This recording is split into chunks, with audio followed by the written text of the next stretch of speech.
Hello everybody and welcome back to this channel. This is part 3 in our video series of analyzing funeral blues.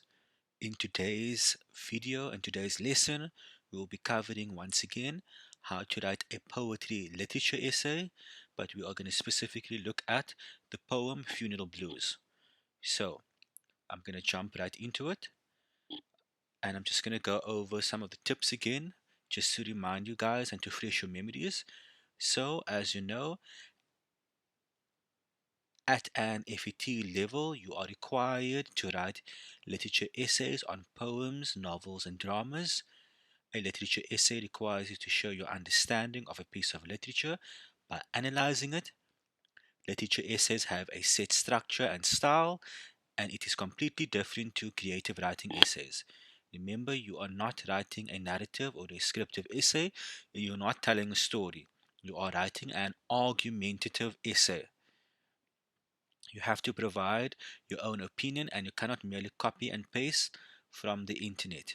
Remember, there is no right or wrong opinion, but do not go off topic. And obviously, you're going to write with regards to whatever is asked in the essay question. Once again, conventions of your literature essay writing. As always, your essay must be written in third person. Don't use the pronoun I, we, my, things like that, right? You have to be objective as always, right? A literature essay should not be a subjective piece of writing. And how do you write subjectively? When you say I, right? Or in my opinion. You don't write like that in a literature essay. Avoid slang. I really doubt students are going to write away and chomi and various other slang that you guys use. Um, in your essays, colloquial language is conversational language, the way we write and the way we write on WhatsApp or chat to our friends or the way we speak to our friends in person is obviously not the same as formal writing. A literature essay is a formal piece of writing, so no colloquial language, right? And then how to take it a step further and ensure that it's not informal, no abbreviations, and let me just add this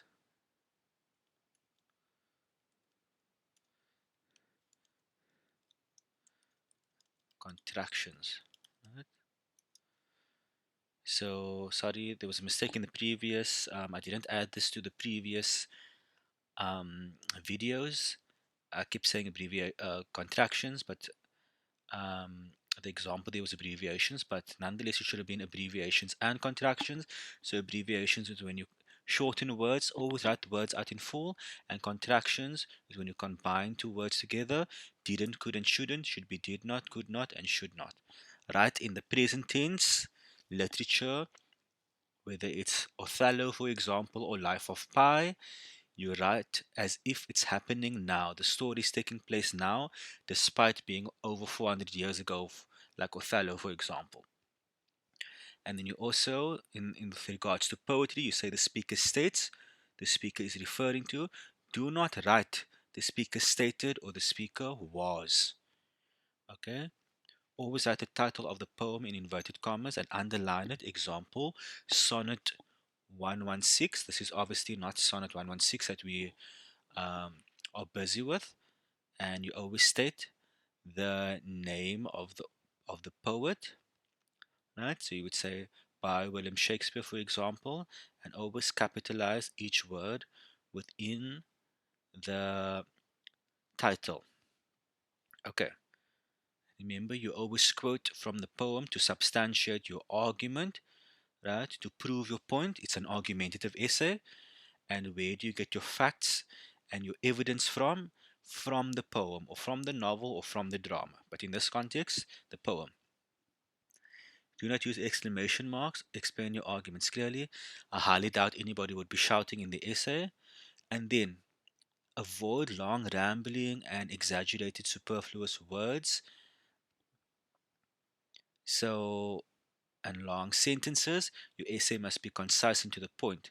How do you do that? You use words like however, nevertheless, Thus and therefore to move on to the next point. Okay, and I just want to add one thing here.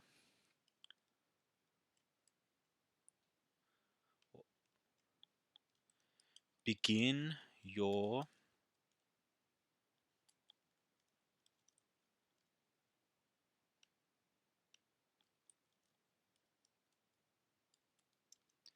begin your body paragraphs of the essay with various transitional words. The words like firstly, secondly, additionally, and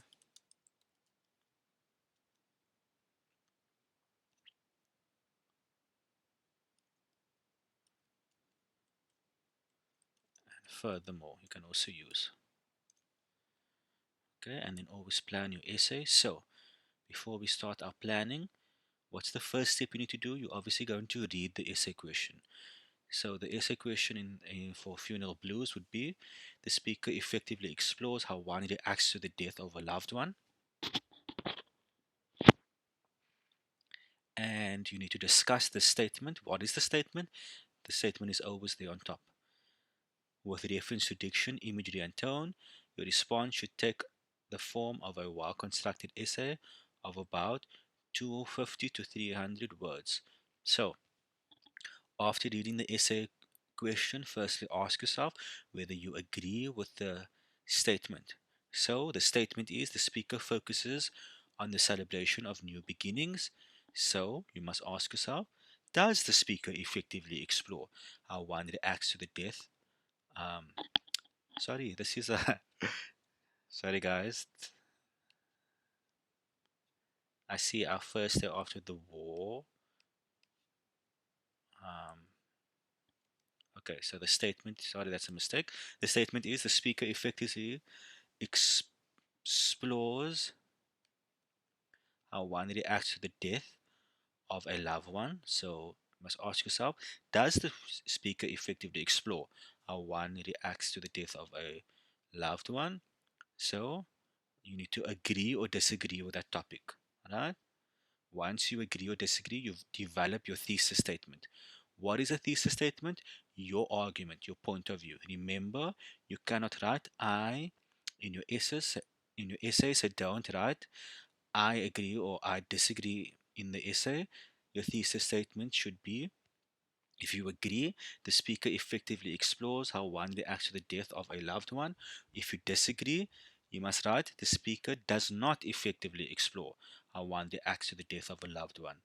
But it's going to always be difficult to disagree with a poetry literature essay, disagree with a statement, right? So if you want to disagree, then you shouldn't do the topic, and then you should rather do the contextual questions in question 2, 3, or 4 of the exam.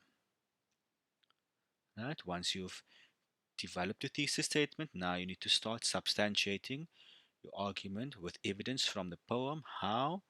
The question says you must base your argument with reference to diction, imagery, and tone. Remember, this can change depending on the different poem. Right? So your structure should look like this. Body paragraph 1, you're going to write about diction. Body paragraph 2, you're going to write about imagery. Body paragraph 3, you're going to write about tone. And then obviously your conclusion. Okay. Once again, the essay question is: the speaker effectively explores how one reacts to the death of a loved one. On the left hand side, we're going to look at the format. On the right hand side, we're going to look at the sample essay that I wrote. So, sentence number 1: provide a definition of the term in the essay question. So, we are going to define the term death, and the term death is defined as the inevitable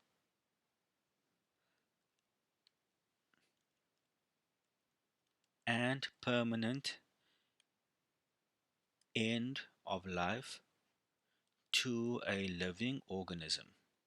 Sentence 2: summarize the poem, and you have to mention the title of the poem and who wrote the poem. In the poem Funeral Blues by W. H. Auden, the speaker describes the severe grief he experiences after the death of his beloved. Sentence 3, you state what your thesis statement is. Tell the reader what your essay will entail. Where do you get the thesis statement? From the initial essay question. So, the following essay discusses, you always start it off like that, how the speaker will, if the speaker effectively explores. The following essay discusses how the speaker effectively explores how one reacts to the death of a loved one. Diction, specific words. Diction refers to words in the poem. So, remember what your argument is. You need to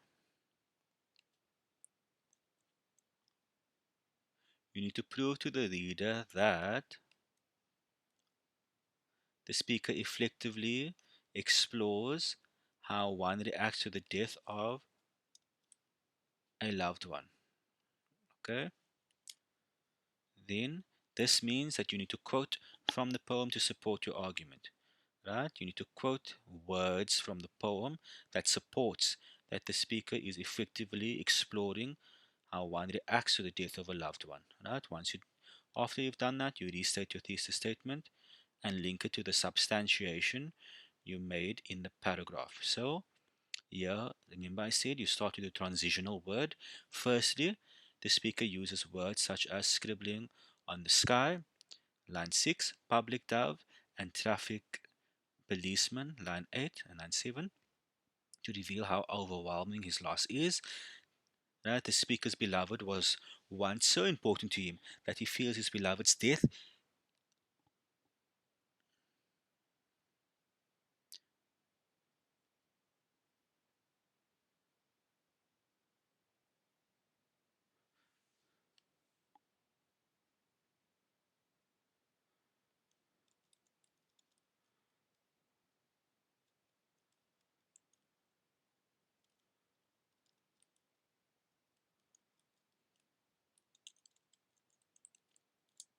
Okay, sorry, there was a mistake there. That he feels that his beloved's death should be relayed to everyone in public as if the beloved, I don't want to say that, I don't want to confuse you guys, as if the beloved were a public figure deserving of such immense recognition. Therefore, it is evident, you restate your thesis statement, therefore it is evident that the speaker effectively explores how one reacts to the death of a loved one. You're always going to repeat this here, your thesis statement, at the end of every paragraph, because, and because his death cannot be contained, because his beloved's death cannot be contained as it has to be made public. Alright. Paragraph 2 refers to imagery. When you think of an image, you think of a picture. And when you think of a picture, you think of seeing something. Right? So, imagery in poetry refers to what do you see when you read a specific line. Imagery often occurs in the various figures of speech. Right? Don't forget to paraphrase or quote the line you want to explain. State what figure of speech it is, and then restate your thesis statement, restate your argument by linking it to the substantiation you made in the paragraph. Okay, I just want to plug my charger in, but I can still speak whilst doing so. So, the paragraph begins with secondly. Why? Because it's body paragraph 2 now, so you need a new transitional word.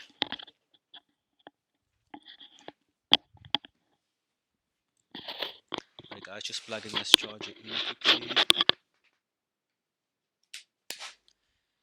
Okay, don't want to die whilst taking the video. Okay, secondly, in line 9, the speaker states, he was my north, my south, my east, my west. So remember, in the imagery paragraph, you're not going to quote different words like I did in the diction paragraph. You're going to quote a whole line, a line that contains an image. So the speaker uses a metaphor to compare his beloved to the 4 points on a compass because the speaker has lost his beloved. He has also lost his direction and guidance in life. Therefore, now you restate your thesis statement.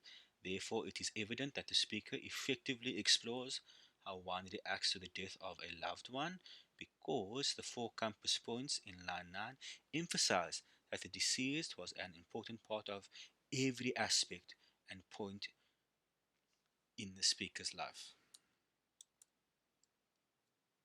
Okay, body paragraph 3. Tone. Tone refers to, when you think of tone, you think of ringtone, you think of ringtone, you think of sound.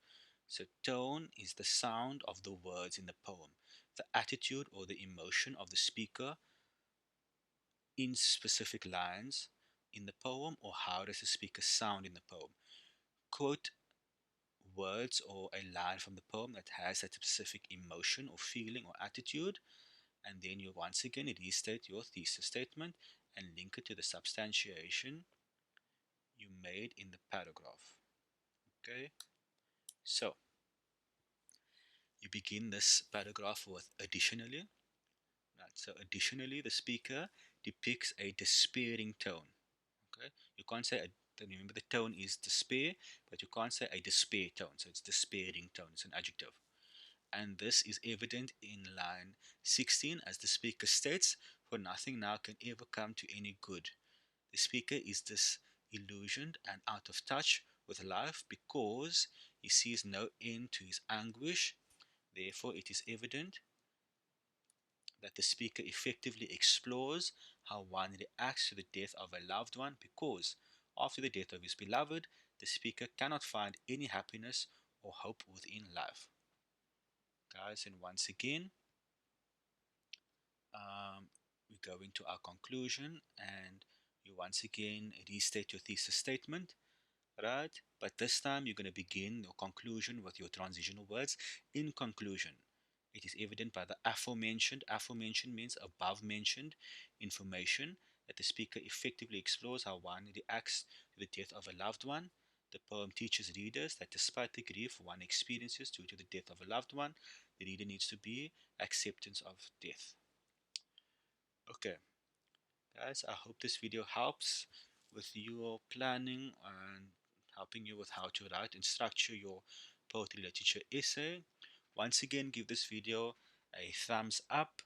Don't forget to comment if you've learned something new, if you just want to share anything random that you have learned during this funeral blues video series. And don't forget to subscribe, right? As always, so that you can get notifications for the next videos on the different poetry that I will be covering on this channel.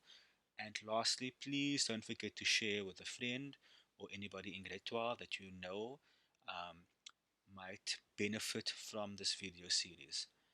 So once again, thank you everybody for tuning in, and I'll see you for the next video in the next poem.